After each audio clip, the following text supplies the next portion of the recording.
योजनेच्या माध्यमातून लुबाडणी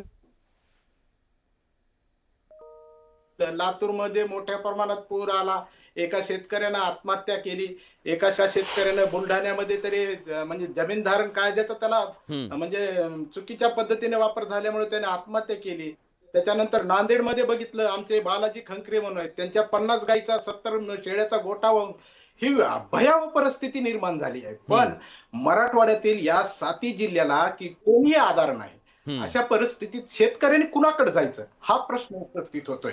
आणि हे नेते सगळे बच्चूभाऊ असतील, तुपकर साहेब असतील किंवा आमचे राजू शेट्टी जे असतील, यांना विनंती आहे की बाबा तुमचे गिले शिकवे दूर करा, पण तुम्ही एकत्र बसा. आता बघा, या दुपळीमुळेच हे शासनामधील लोक ह्या शेतकऱ्यावर म्हणजे शेतकऱ्यांना आसूड कुणावर मारायचं सोडून दिला, पण ह्यांनी म्हणजे पाठीत खंजीर खुपसण्याचं काम सुरू केलेलं आहे. सोयाबीन गेलं.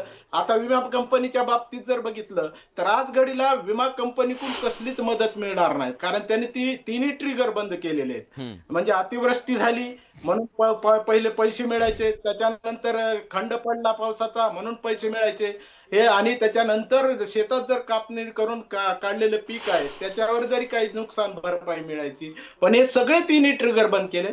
आणि 2019 पासून बघतोय, आज 2024 पर्यंत बघितलं तर एकदाही पीक कापणी प्रयोगाच्या आधारावर विमा मिळाला नाही. अशी परिस्थिती आहे. आम्हाला कर्ज दिलं जातं, पण ते कर्ज आमच्यावर लादलं जातं. कशा पद्धतीने लादलं जातं जर हे सांगितलं, आम्ही त्या ठिकाणी सचिवांना सुद्धा मी सांगितलं वैयक्तिक, बाबा हे कर्ज जी देताय तुम्ही आम्हाला केसीसीच्या अकाउंटवरून कर्ज दिल्यानंतर त्याच केसीसीच्या अकाउंटवर आमचे व्यवहार व्हावे, जेणेकरून वर्षातून लाख 2 लाख रुपये जे आमच्या पदरात शेतकऱ्याकडून मदत म्हणजे गव्हर्नमेंट कोणी येणारे असतील, रोजगार हमीचे असतील, कोणते आमच्या मालाचे पैसे असतील त्या खात्यावर म्हणजे खात्यावर जमा होतील आणि ऑटोमॅटिक रिन्युअल होईल. बरोबर. अशा म्हणजे पद्धतीच्या कर्जाचा मुद्दा आहे, पीक विम्याचा मुद्दा आहे आणि त्या मुद्द्याबद्दल कुठल्याही प्रकारचा दिलासा तुम्हाला नाहीये आणि हे संकट दारावरती उभा आहे. संतोष पाटील आता आपल्या सोबत आहेत. संतोष पाटील हे नांदेड जिल्ह्यातले शेतकरी आहेत. नांदेड जिल्ह्यावरती आभाळ कोसळलं, काय शेतकऱ्याची अवस्था आहे आता तुम्ही सांगा तिथली.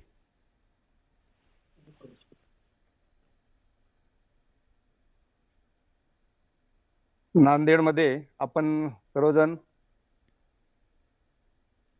बोला, सलग बोला, येतोय आवाज तुमचा. नांदेडमध्ये आपण सर्वजण पाहतोय महाभयंकर पूर असा आला आणि अनेक माणसं आणि शेकडो जनावरं नांदेड जिल्ह्यामध्ये मृत्युमुखी पडली. शेतकऱ्याचं न भरून निघणारं, कधीच न भरून निघणारं नुकसान या ठिकाणी झालं. पण या दुःखासोबत दुसरं दुःख असं आहे की हे चर्चा किंवा बातम्यामधून आपण पाहतो की ढगफुटीनं झालं, पण हे असं नाहीये. प्रत्यक्ष काय झालंय, त्या मुखेडच्या बाजूला जो लेंडी प्रकल्प आहे त्याची जी घळभरणी चुकीच्या वेळेस झाली, पुनर्वसत पूर्ण न करताना त्या धरणाचे दार कोंडले, गेट लावले आणि शेतकऱ्यांना, त्या भागात राहणाऱ्या गावकऱ्यांना सांगितलं की फक्त आम्ही 10% पाणी भरणार आहोत आणि ते 80% त्या धरणाला पाणी भरलं. म्हणजे जाणून बुजून त्या लोकांचा खून करायचा, त्यांना संपवायचं या हेतूने या सरकारने हे केलंय की काय, असा संशय मला या ठिकाणी येतोय. आज आपण ही घटना घडून 2-3 दिवस झालेत. आज कुठंतरी त्या ठिकाणी थोडीफार मदत पोहोचले. सगळ्या गावातलं धान्य, कपडे, लेकरा बाळायचं खायचं, कपडे, कुठल्याच गोष्टी तिथं शिल्लक नाहीत. सगळ्या पावसाने भिजून गेल्यात आणि सरकारी यंत्रणा 40 तासानंतर त्या ठिकाणी पोहोचते. लोक वाचतील का? म्हणजे यांना मारूनच टाकायचे ठरवलंय का सरकारने?